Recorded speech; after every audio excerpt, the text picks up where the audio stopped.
So I'll take that first piece of information I have, which is that the partial of little f with respect to x must equal 2xz plus y squared. Then what? What did we do last time? To find little f from that, we integrated with respect to x, right? So little f should be the antiderivative of this with respect to x, which is the same as the antiderivative of this with respect to x. So we're going to start building little f up here. All right, what is the antiderivative of 2xz with respect to x? X squared z. Everyone okay with that? What is the antiderivative of y squared with respect to x? Xy squared. Or you could say y squared x. Plus Would we say g of x and y? Or close. G of what could be over here that would go to 0 if we took its derivative? We could have a constant, we could have y's, we could have z's this time also, because there's 3 variables. So I'm going to put this. Yeah, g of yz. This right here is some function of y and z potentially that I don't know. For example, it could be y squared plus 1. It could be yz minus 5. It could be just 7, right? That could be a lot of different things, couldn't it? And if this blue was any of these, when I took the derivative with respect to x, I'd still get this. Understand? So I'm just going to call it some function of y and z. All right? What now?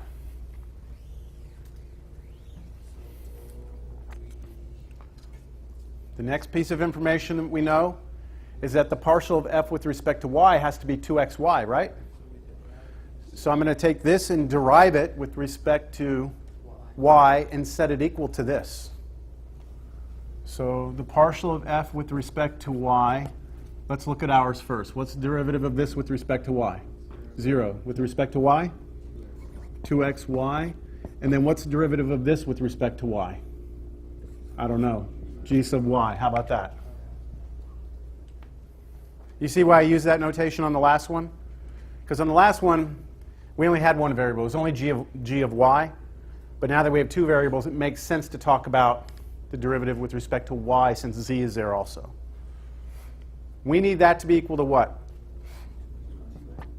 2xy. This one again is going to work out too nice for us. You see that?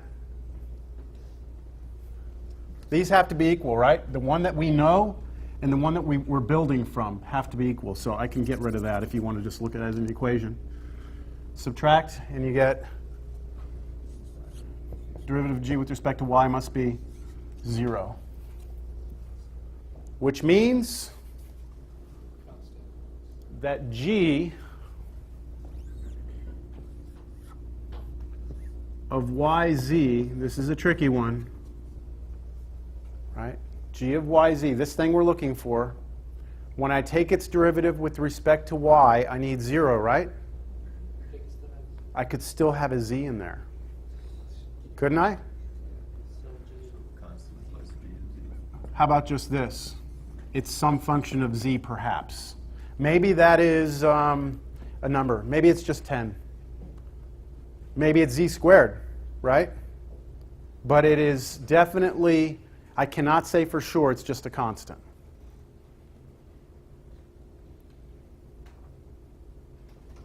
But can we say g of y is a constant? We can, well,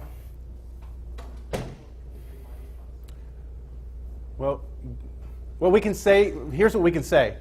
This thing that we were looking at a second ago saying, hey, it could have y's and z's in it, I can say for sure it doesn't have y's in it. That's what I can say. Because when I take the derivative of it, if it had a y in it, the derivative of that would be, 1 maybe, or, right? Let's say it had 5y. The derivative would be 5. I need the derivative to be 0, right? So I know that there can't be any y's, but there could be z's. Because I took the derivative with respect to y and got 0, but all z stuff would go away, wouldn't it? It's a little trick. You got to kind of keep track of where you're going with this. Okay? Let me summarize where we are so far. I know that f, right, f turns out to be this plus this, but I know for sure now that that could, at the worst, have z's only. And maybe numbers, 5 or something, pi. Just can't have any y's. Now what? Use the last thing you know, right? This is the last thing you know. If I take the derivative of this with respect to z, I should get this. Do that over here. What is the derivative of the one that we're working on with respect to z? X squared plus h sub z, even though I could say h prime, because I know it's only one variable, but I'll do that, equals, what does it have to equal? X squared plus 3z squared, right? And this time we don't get 0, finally.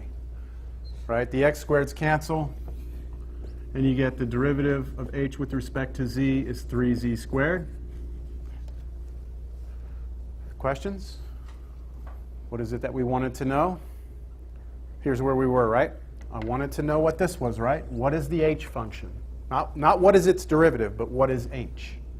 So why don't we integrate this with respect to z? What's the antiderivative on both sides with respect to z? So this is just this is just going to be h of z, right? And this is going to be what? Z cubed plus, this time, c for sure. Because we know h doesn't have y's in it.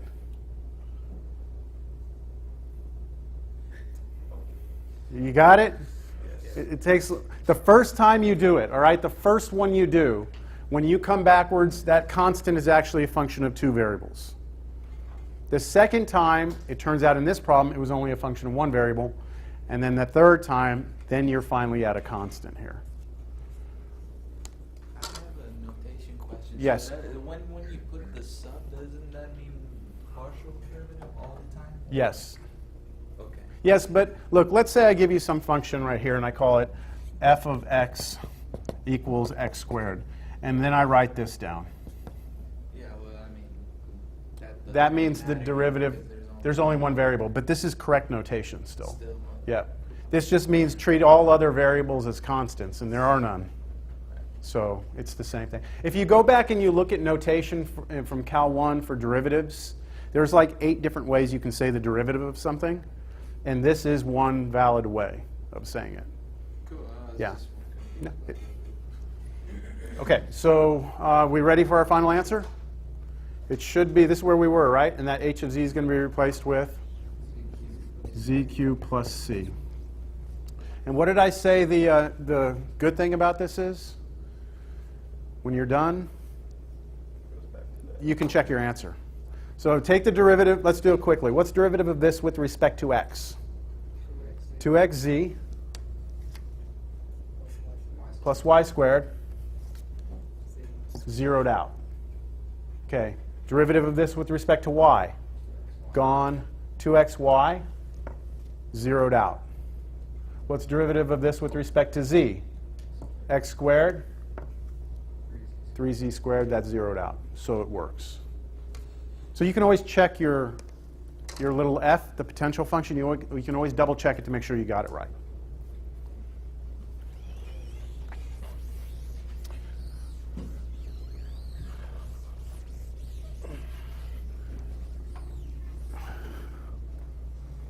Where's my book? I want to do another one. Those didn't seem very hard. Like, see if there's one that gets a little uglier.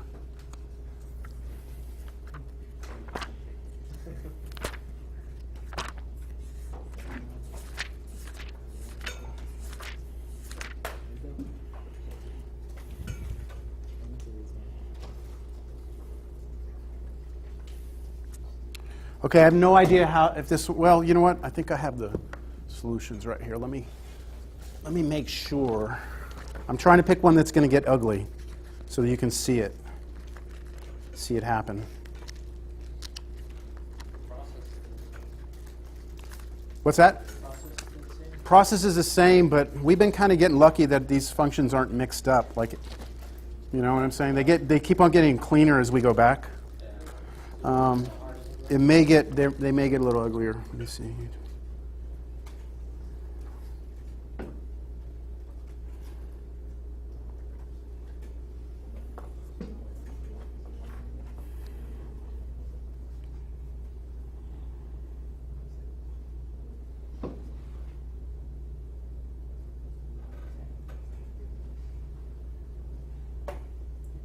All right, this one might work out.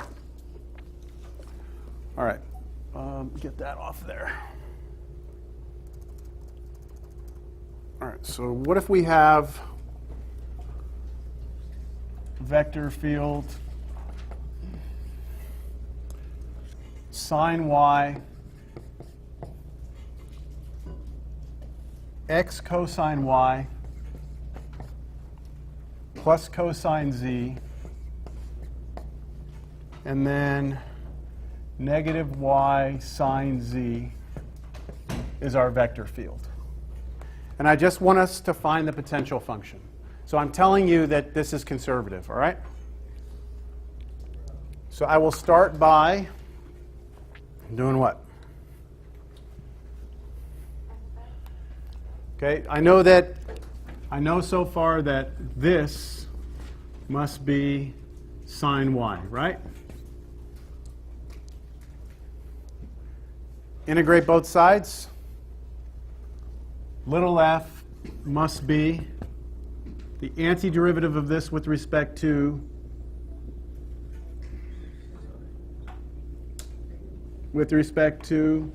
x, right? What is the antiderivative of sine of y with respect to x? X sine y. X times sine y. Everyone agree? Plus, potentially here, y's and z's, right? That are mixed up somehow. So I put here what? Maybe g of yz.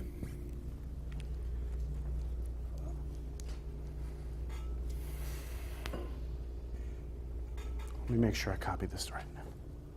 Sine y, cosine z, negative y. Okay. Now what? Okay, so now I'm going to take derivative of this with respect to y.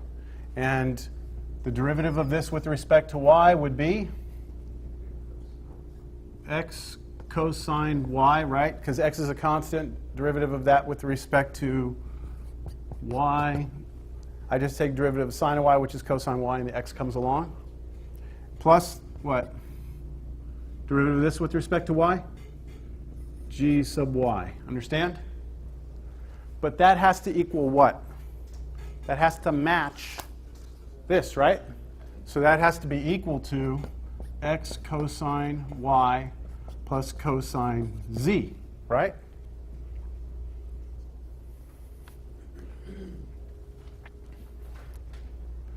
I don't like having this at the front, okay? Only because I have an equation, I'm going to work both sides of it. I don't like to have a string of equations and do that. But as long as everyone understands where these two pieces came from, right? All right, these cancel. And then you get g sub y equals cosine z. Now what? Integrate with respect to y. See, I'm trying to figure out what was that g function, right? What was it? Well, I know its derivative is this with respect to y. So to get back to g, I integrate. I'll show it this time. I integrate the left side. I integrate the right side with respect to y. The left side should just become the function g of yz.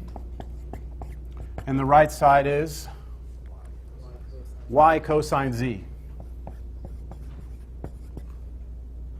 plus,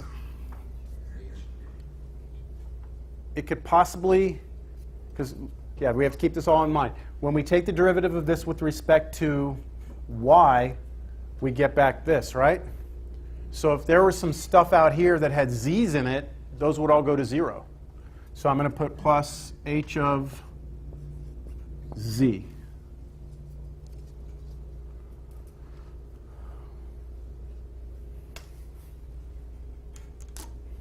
All right, we're getting there.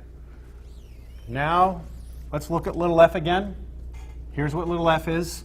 So I know that little f must be x sine y plus g of yz, which is y cosine z, plus some function of z.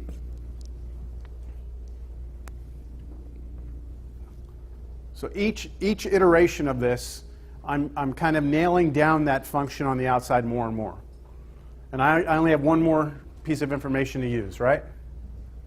That is that the partial of f with respect to z must be this, right? Okay, so let's take the partial of this with respect to z, which would be 0 negative y sine z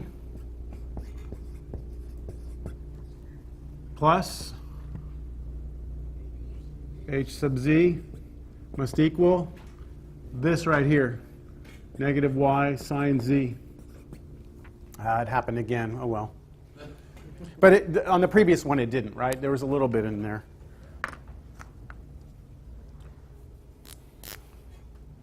All right, and then they cancel, so you get the partial of h with respect to z is 0, which means h of what? Only z. We know h is a function of z only. H of z must be then a constant, right?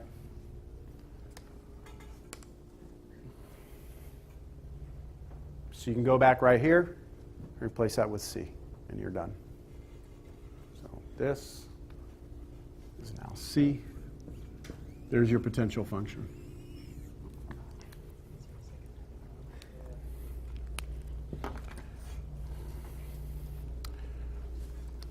Everybody have a copy of the take-home?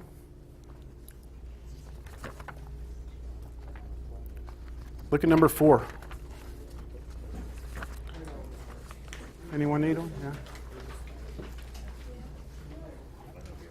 I'm telling you on number 4 that capital F is a conservative vector field. And I asked for part A for you to find its potential function. I spent a lot of time making that function. So it's ugly as well.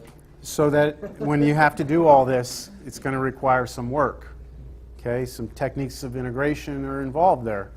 So it's the same principle, just a little more challenging going backwards. All right?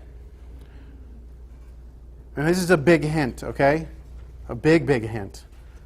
But after you do part A, part B is trivial. It really is trivial. Or you can make it a hard problem. It's up to you. For part B, you can make that real easy or make it real hard. You have to use the picture there to help you do that problem. All right, that's enough. I'm giving it away.